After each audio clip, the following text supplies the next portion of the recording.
Jonathan, this is quite a surprise. Well, I was in the neighborhood. I thought I'd take a chance that you were home. And as usual, you didn't telephone first. Well, I prefer looking at you. So you're looking at me. Now what? I was right. You are upset. I haven't the faintest idea what you're talking about. Talking about that I didn't realize I was supposed to be your escort last night. Excuse me, but you weren't supposed to be my escort. Whatever gave you that idea? Now, is that pride talking? No, I had an escort. Unfortunately, he was detained in Washington. Well, I'm sorry, then. I guess I misread the entire situation. Yes, you most certainly did. Well, that's good, then. Then I didn't offend you by bringing Caroline. No. I mean, the invitation was yours to do with as you pleased. You could invite anybody you like. It was my way of rewarding you, Jonathan, for rescuing me. I thought it would do you some good to meet the movers and shakers of Lambview. Well, that's very kind of you. Is there anything else?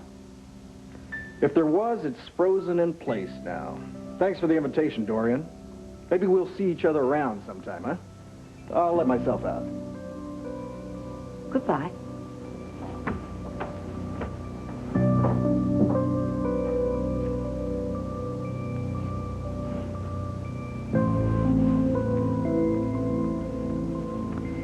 He's a gambler. No, he's putting the money into a Swiss account so that when he finally asks for a divorce... You've got to help me, Mr. Russell. I'm desperate.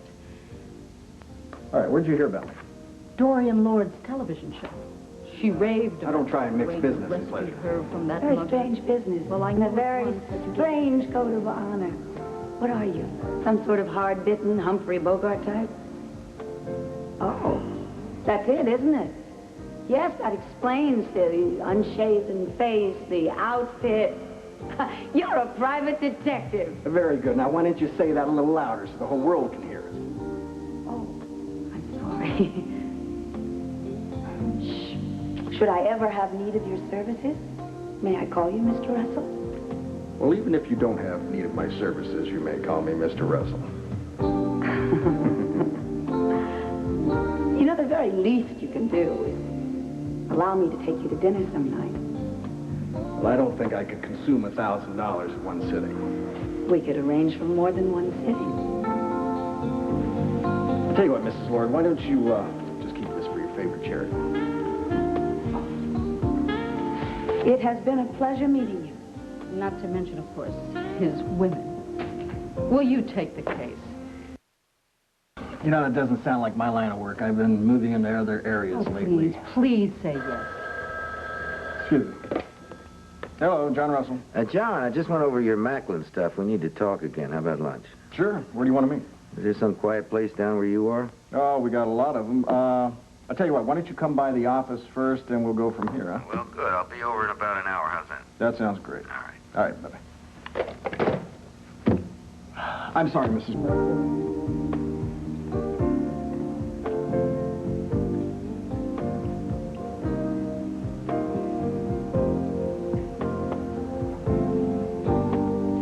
Jonathan, what a pleasant surprise. Well, I wanted to explain about last night. Please sit down. Explain what? Caroline. You see, she's someone I've known for a long, long time, but she's just a client. John, it's all right. No, it isn't. You know, I was a damn fool for taking her. I wanted to be there with you. You did? Yes. But I just never thought you'd want to show up with in front of your family and your friends with some two-bit detective on your arm. Jonathan, you are much more than that. And I would have been terribly proud to be there with you. Thank you.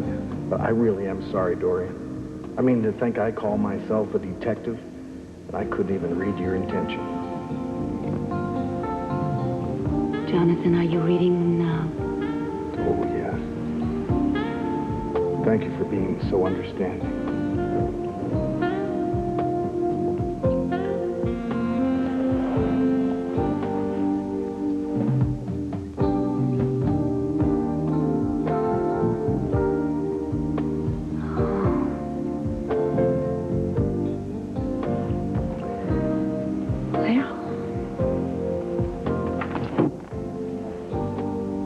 blew it.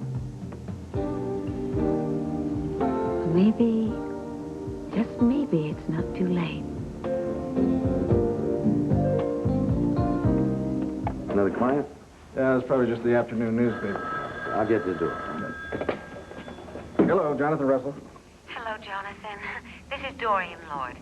Well, I didn't expect to hear from you after this morning. I'm sorry that I put you off like that. I really am. Oh, well, you know, it was my fault, too, I guess. No. All right. No, really, it was mine. But why don't we just, well, forget about it over lunch? Well, I'm sorry. I've already got plans for lunch. Of course, this is short notice. How about dinner? Dinner? Well, I can't make that either. I'm sorry. Oh, fine. Sorry I troubled you. Goodbye. Something wrong? Maybe. I just turned down an interesting lunch offer. Well, we can cancel ours. No, that's okay. Forget it. Is that the afternoon banner? You said it. Take a look at this. Right John away. Russell? No, John Higgins, your tax accountant. He said it was about some corporate matter. You know about that? Yes, that. Dorian, could I ask you a personal favor? Would you call Vicky and Clint's hotel room in Vienna, see if they've made any contact with Brad? First of all, we don't know that they've checked into the hotel yet. Secondly, the phone could be tapped. I know, see, that's why I can't call. But as general manager of WVLE, you could. Well, what am I supposed to say? How do you like your hotel room, and is Brad Vernon lurking in the lobby? I don't know. Forget it.